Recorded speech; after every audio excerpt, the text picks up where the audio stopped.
Days like today are for singing, and days like tomorrow are for bringing. And days like the day and tomorrow and today are days for being alive. Yeah, yeah!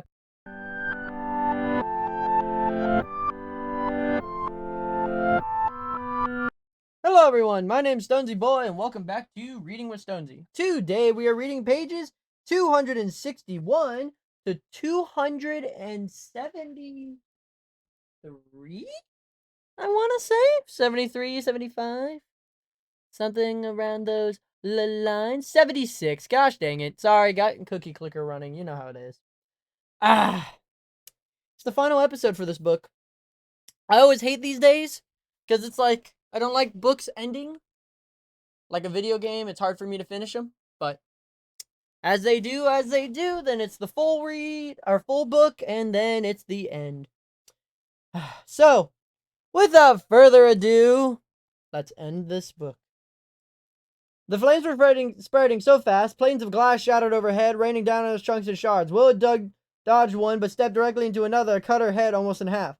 We could see the flames beyond the glass, eating into our outer greenhouse. The gardener shook his head, leaning in Haley for support. If it reaches the room with fertilizers, there will be a second explosion, he said, coughing. By now, most of the girls were crying. I tried to think of any possible way trapped and fucked. But the cliff, I said.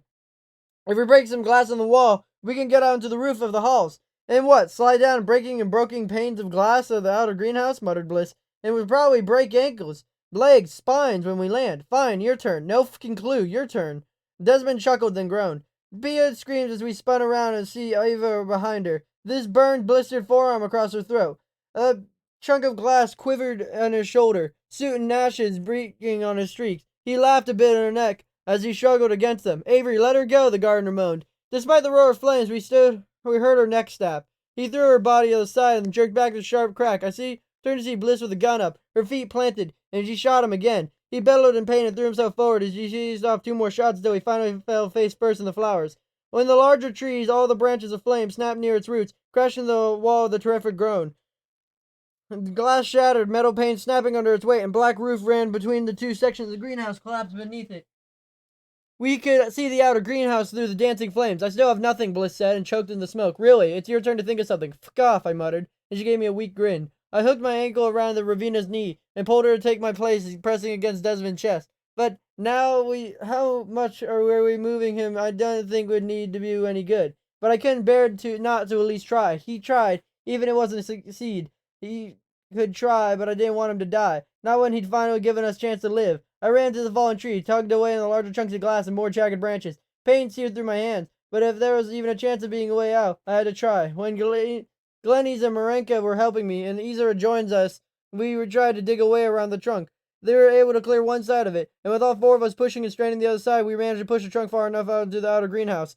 Marenka tugged a piece of glass from my arm and flicked it away. I think I know a way to carry him through. Let's try it. She lifted Desmond by the shoulders, hooking her hands under his armpits. I stood between his legs and hooked his hands under his knees. It wasn't graceful, and not certainly wasn't easy, but we were more than less single file. Bliss led the way through, Danielle kneeling close behind her. Izor stayed back, pushing aside more debris as it fell, and the gardener beside her, not helping because he couldn't, really, but getting the more frightened of frozen girls to follow us. The smoke was getting worse, thinning thicker. We were all choking on it. Figures moved beyond the outer greenhouse, and suddenly a great crack ran along the 6-foot panes that butted the floor. Someone was swinging an axe at it. We held back, waiting to see if they would get through, but after a few more hits, the center of the pane shattered. Using an axe head, the fireman knocked the rest of the glass out of the pane, threw out a heavy folded tarp of the chunks. Come on, she yelled through the mask.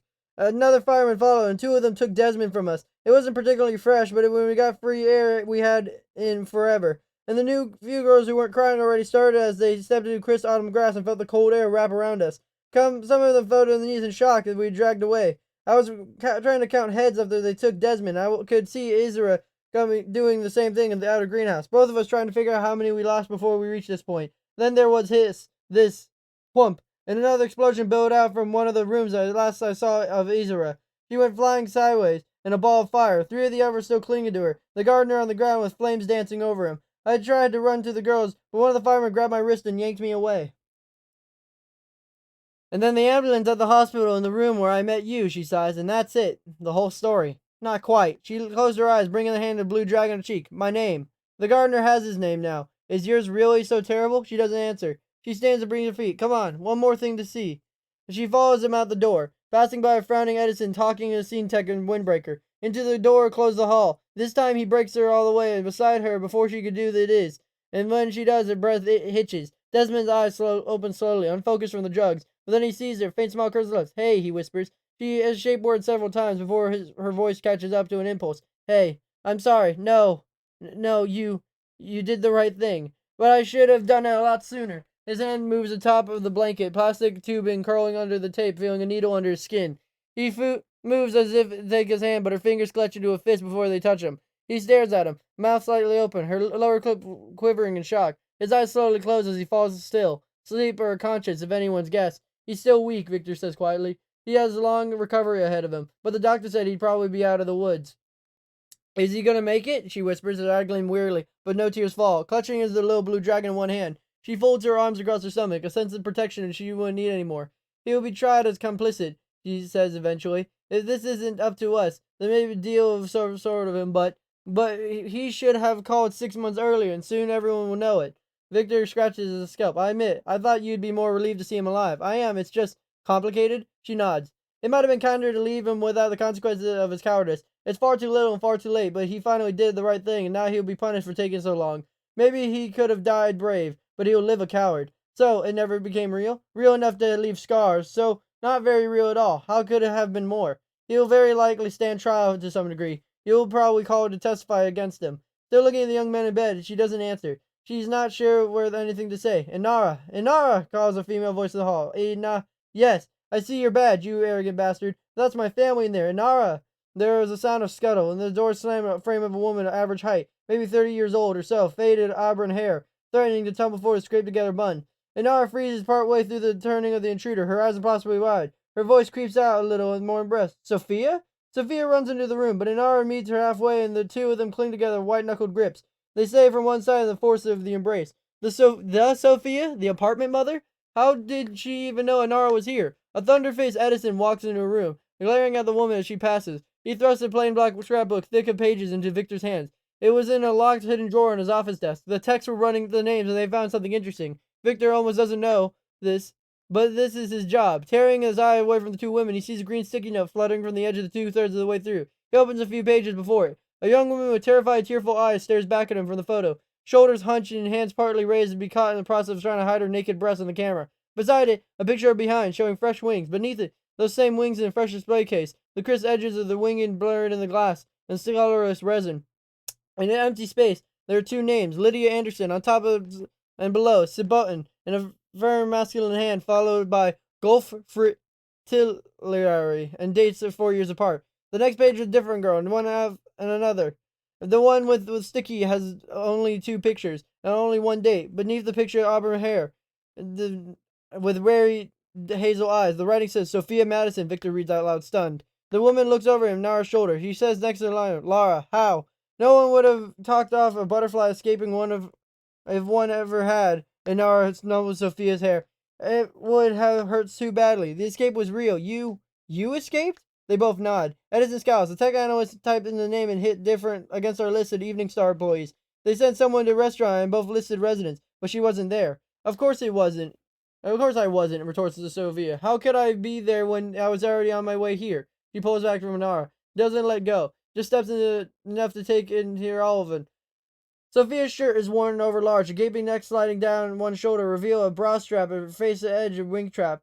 Stretched and gained weight. Taki saw you on the news, being brought into a hospital, and he ran to the apartment to get everyone. They called me, and Nara squeezes in Sophia's renewed embrace, but doesn't ask her to let go. You're all right? Sophia asks Sophia. I will be, Nara replies quietly, almost shyly. My hands are the worst, but if I'm careful, they should heal. That's not all I'm asking. I am asking. I have my own place now. I could break the apartment rules. And Nara's face lights up, all the uncertainty, shock vanishing. You got your girls back? I did, and they'll be glad to see you. They've missed you as much as the rest of us. They say no one reads to them as well as you do. Edison doesn't quite manage to turn on his laugh into a cough, and Nara gives him a sour look. For this part, Victor only relieved to see her sidestep more probing question. At least it does it with everyone. He clears his throat and let her attention. I'm sorry to interrupt, but I have to insist on the explanation. He usually does, Nara mutters. Sophia just smiles. I'm pretty much his job, but perhaps She glanced over the boy on the bed. Victor's eyes falling. Desmond doesn't so much as twitch in all the noise. Elsewhere? Victor nods and leads him to the room. In the hallway, he can see Senator Kingsley standing alone in the front of the door of the butterflies room, taking deep breaths. She could look softer in the blouse and skirt. Instead, she looks scared. Victor wonders if her suit was like Inara's lip gloss, a way to armor her up against the rest of the world. Do you think she'll go in? Inara asks. Eventually, he answers. Once she realizes this isn't something she could be ready for, he takes them into a room in a buffer zone between the butterflies and the Macintosh family. It's private, at any rate, and one of the guards shifts down to make sure they're not disturbed. Inara and Sophie settle side by side on one of the stripped beds, facing the door, and anyone who might try to enter. Victor sits on the opposite bed. He's unsurprised that Edison decides to pace rather than sit. Miss Madsen, Victor prompts, if you please. You would like to get right down to it, don't you? Sophia shakes her head. I'm sorry, but no, not yet. I've been waiting longer than you have. Victor blinks but nods. Taking Inara's hand, Sophia wraps both of hers around it, holding tight. We thought something from before had caught up with you, she says. We thought you ran. It was a logical assumption, Inara tells her gently. But all your clothes are just clothes. Inara shakes her head. If you're going to run, you would have taken your money. Whitney and I started an account for you, by the way. We didn't feel comfortable with that much cash sitting around. Sophia, if you're trying to find a way somehow, this is somehow your fault, you're going to find it from me. We're all running from the same thing. We all knew that. We all knew not to question it if someone disappeared. We should have, and the timing, there was no easy way to know. The timing, Victor asked. The event of the gardener, Mr. McIntosh. Sophia gave a startled laugh. He has a name. I mean, of course he does, but how bizarre. The event of the Evening Star, Nara continues. I didn't say anything about Mr. McIntosh being creepy. It's just a run-in with Avery. But then we came home and all the costume butterfly wings. I drank myself damn near insensible, Sophia says grimly. It was like being back in hell. I took her out of the fire escape for the fresh air, and she ended up telling me all about the garden. I'd never really told anyone before. Why not? Victor asked. In the corner of his eye, he sees Edison's pacing stop. At first, there didn't seem to be anything to say. I didn't know his name. I didn't been panicked on leaving. I didn't pay any attention to what was around me. I didn't know what the estate was. All I had was a tattoo and a growing fetus and a crazy story. I thought if I went to the police, they'd been like my parents and assume I was drunk or high or screwing around, lying to avoid consequences. You went back to your parents? He makes a face. They kicked me out. Said I had embarrassment. I didn't have anywhere to go. I was 19 and pregnant, and I didn't have anyone to help me. Edison perches at the very end of Victor's bed. So Jilly is the gardener's? Jilly is mine, she retorts, baring her teeth at him. Edison holds up both hands, placing gesture. But he is the father. Sophia deflates, and Inara leans in her comfort. There was the other reason not to say anything. If he'd found out about her, I would have lost her. No court in the world would have let her stay with a heroin addict hooked and then she could live with a wealthy, well-respected family. At least, when social services took my girl, I could work to get them back. If he'd taken Jilly, I would have never seen her again, and I don't think Lottie would have ever gotten to it. They're my girls, and I had to protect them. Victor looks at Inara. Isn't that what Desmond was doing? Protecting his family? You didn't think very well of him for it. It's not the same, isn't it? I know it isn't, she says dryly. Sophia was protecting her children. Innocent children who didn't deserve to suffer for what happened. Desmond was protecting criminals, murderers. How did you escape? Asked Edison. I was going to have take a pregnancy test, Sophia replies. I've been gaining weight, and I was sick sometimes after lunch. Lore, or our nurse, brought the test to me, but I got called away to deal with an injury before she could watch me take it. I just panicked, ran around looking for a way out that I might have missed in the past 2.5 years, and I saw Avery. Avery was already in the garden, and he discovered it a few weeks before. His father gave him a code, but he had trouble remembering it. He was very slow when he put it in. That day I hid in the honeysuckle and watched him fumble through it. He even said the numbers while he pushed the buttons. I waited for a bit, then punched it in myself. I'd almost forgotten that the doors could open normally. Victor rubs his cheek. Did you tell any of the others? She started to bristle, then her shoulders slumped. I guess I can see that's a question, she admits. After all, by not getting to the police, I left them there to die, didn't I? But I did try. She meets his eyes. I swear to you, I did try. They're just too scared to go. I was too scared to stay. Scared? That's what happens when you only almost escape. And asked Inara, but it feels more like a reminder of the question. It had been less than a month since a girl named Emmeline stayed out during maintenance, Sophia says. She tried to tell the gardener what was going on, but the gardener almost smoothed it over somehow. The next time we saw her, she was in glass. Escape is a hard thing to attempt when she's being punished like that, but do you believe me for leaving them behind? No, Victor shakes his head. You gave them a chance. You can't save someone against their will. Speaking of which, Lorraine is here. Sophia turns away to Nara in dismay. So, no, still? And Nara nods. That poor woman, she murmurs. And Nara gives her a sideways look, but says nothing. I was on the street with other whores longer than I was in the garden, but I've never seen a woman so thoroughly broken as Lorraine. She loved her. But then he didn't, and it was never any fault of hers. Hate her if you have to, but feel sorry for her, more than the rest of us. Maybe she never had a chance. She's never going to be in glass now. She was never going to be in glass back when I knew her. Does that change anything? And Nara. They all turned to Edison. As far as Victor can remember, it's the first time Edison had called the girl by name. Did you get kidnapped on purpose? Is that what you've been hiding? On purpose? Gasped Sophia, shoving off the bed. No, you did this on purpose? No, Victor tuned out Sophia's rather impressive lecture, turning a sideways at partner. How did you get from the complicit to getting caught on purpose? He asked, minds racing. If Edison was right, this could change everything. There'd be no saving her from the senator or the courts. Go to such lengths without going to the police, to be deliberate in the middle of such dangers in one thing, but to choose to go there, to knowingly endanger herself and perhaps those other girls. If she wasn't hiding what she was part of it, what is she hiding? I was hiding Sophia, snaps Inara, grabbing her friend's arm and tugging tightly, and it started oomph. Sophia falls back into bed. On purpose, really? Do I look that stupid? Do you want me to answer that? Edison asked with a grin. She glowers at him. I was hiding Sophia, Nara repeats more softly. She glances at Victor. I appreciate that my word may not be worth particularly much, but I swear to you, that's the truth. If I knew if Sophia's name came up, so would the truth about Jillian. I couldn't. Sophia worked so hard to get her life back together. I couldn't just let the thing get like that turned upside down. How can it be the reason she lost her girls? I needed time to think. About what? Victor asks. She shrugs. I needed to see if there was a way to avoid trying her back to the garden. Hiding the book would have been the easiest, but that, well, so then I thought, if I could just delay long enough, I could call her, warn her, but you didn't expect her to come. Inar shakes her head. But you knew about the garden, Edison insists. Not that it was them, and cradles the sad little dragon in both hands. When her memories of the garden started bleeding, it was at the sight of the costume wings. Nothing more. None of us who worked at night said the clouds looked like, but why would we? If they're functioning in Madame Butterfly, the theme made sense. I didn't know. Victor nods slowly. You knew about the garden, though, so when you woke up there, you didn't panic. Exactly. I tried to watch for Avery's codes, but he was more careful. Well, it was been 10 years after all. I looked everywhere, but I couldn't find another way out. I even tried breaking the glass up of the trees. They didn't crack. And then Desmond? Desmond? Asked Sophia. The gardener's younger son. I tried. Anara shakes her head, shoving her hair in her face. You know how Hope can get the guys she's fucking into to do anything for her? Like they'd walk through the burning building if she mentioned her favorite necklaces in there. Yes? I tried that. Oh dear. Sophia bumps her shoulder into Anara's, a smile widening up her entire features. You being you, I can't imagine that going well. It really didn't. You didn't make the call, Victor reminds her. I don't think that was because of anything I did, she confesses. I think that was mostly Avery. Wait, what, how? What now? Couldn't coexist in the garden. Maybe not ever, but especially not there. And not with their father's pride at stake. They were competing for his love. Avery did something drastic, and Desmond did something drastic in response. They both lost. But you won. I don't think anyone won, she says. 2 days ago, there were 23 of us, including Keeley. Now there's 13. How many do you think can actually adjust to the outside? You think there will be suicides? I think the trauma doesn't stop just because you've been rescued. Edison stands and takes a scrapbook from Victor. I need to get back to scene sex, he tells him. I need anything while I'm out there? Check to see if there's anyone gotten in touch with the McIntosh family lawyer. Jeffrey and Desmond aren't in the condition to need one yet, but Eleanor would have counsel. Check on Lorraine too. See if the psychologists have a preliminary determination. Roger. He nods to Anar and leaves the room. Anar quirks her eyebrow. You know, a few more days of being trapped in a tiny room with him, I might start to even think of him as a friend. She smiles at Victor. Sweet. It's somewhat insecure, but still real. It quickly fades. So what happens next? There'll be more interviews. Many, many more interviews.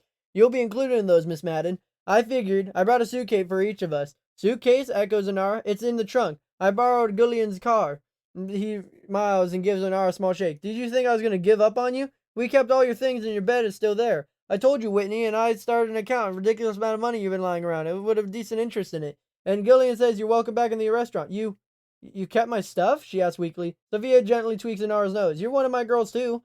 Inara blinks rapidly. Her eyes brighten, then tears spill over her lashes down her cheeks. She touches her fingertip at the damp skin of astonishment. Victor clears his throat. The carousel's over now, she tells her quietly. It's time your family is waiting for you.